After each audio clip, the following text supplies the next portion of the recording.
Ikalabing-apat na kabanata. Ang pagkamatay ni Juan na tagapagbautismo.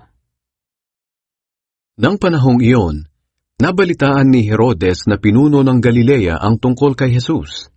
Sinabi niya sa kanyang mga opisyal, "Siya'y si Juan na tagapagbautismo.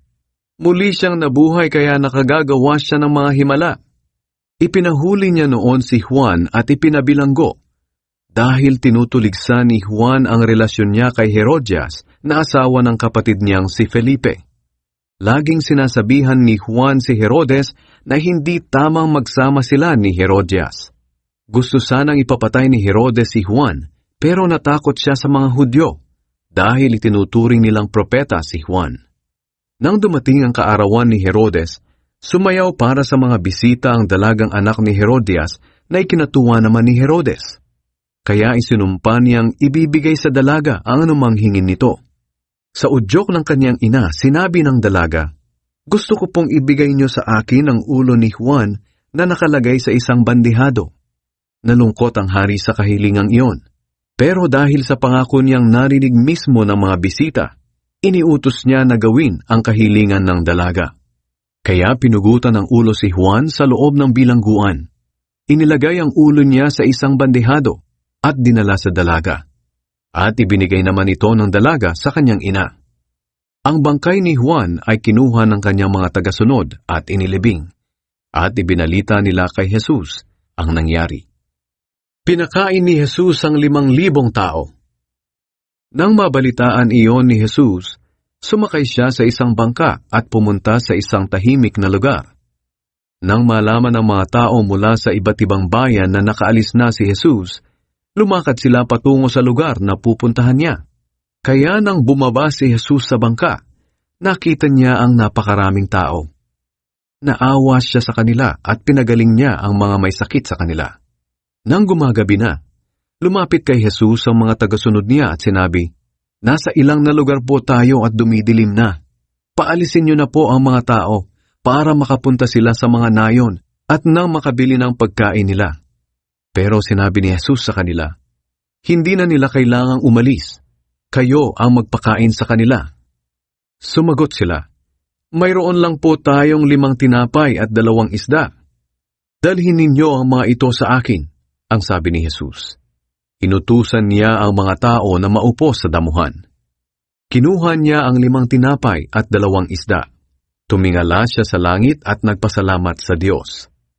Pagkatapos, hinati-hati niya ang tinapay at ibinigay sa mga tagasunod niya, at ibinigay naman nila ito sa mga tao.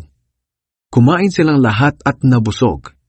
Pagkatapos, tinipon nila ang natirang pagkain at nakapuno sila ng 12 basket. Ang bilang ng mga lalaking kumain ay mga 5,000, maliban pa sa mga babae at mga bata. Lumakad si Jesus sa ibabaw ng tubig.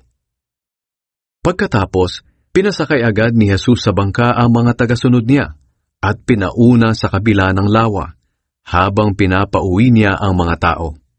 Nang makaalis na ang mga tao, umakyat siyang mag-isa sa isang bundok para manalangin. Inabot na siya roon ng gabi. Nang oras na iyon, malayo na ang bangkang sinasakyan ng mga tagasunod niya. Sinasalpok ng malalaking alon ng bangka nila dahil pasalungat ito sa hangin. Nang madaling araw na, sumunod sa kanila si Jesus na naglalakad sa ibabaw ng tubig.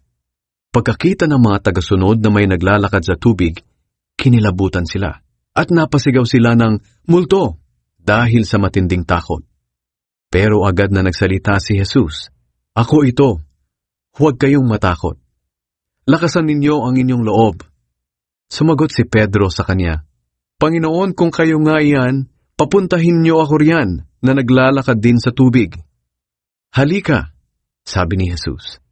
Kaya bumaba si Pedro sa bangka at naglakad sa tubig patungo kay Jesus. Pero nang mapansin niyang malakas ang hangin, natakot siya at unti-unting lumubog. Kaya sumigaw siya, "Panginoon, iligtas niyo ako." Agad naman siyang inabot ni Jesus at sinabi, "Kailiit ng pananampalataya mo. Bakit ka nag-alinlangan?" Pagkasakay nilang dalawa sa bangka, biglang tumigil ang malakas na hangin, at sinambas siya ng mga nasa bangka at sinabi, Talagang kayo nga po ang anak ng Diyos. Pinagaling ni Jesus ang mga may sakit sa Genesaret. Nang makatawid sila ng lawa, dumaong sila sa bayan ng Genesaret. Nakilala ng mga taga roon si Jesus at ipinamalita nila sa mga karatig lugar na naroon siya. Kaya dinala ng mga tao kay Jesus ang mga may sakit sa kanila. Nakiusap sila kay Jesus na kung maaari, ay pahipuin niya ang mga may sakit kahit man lang sa laylayan ng kanyang damit. At ang lahat ng nakahipo ay gumaling.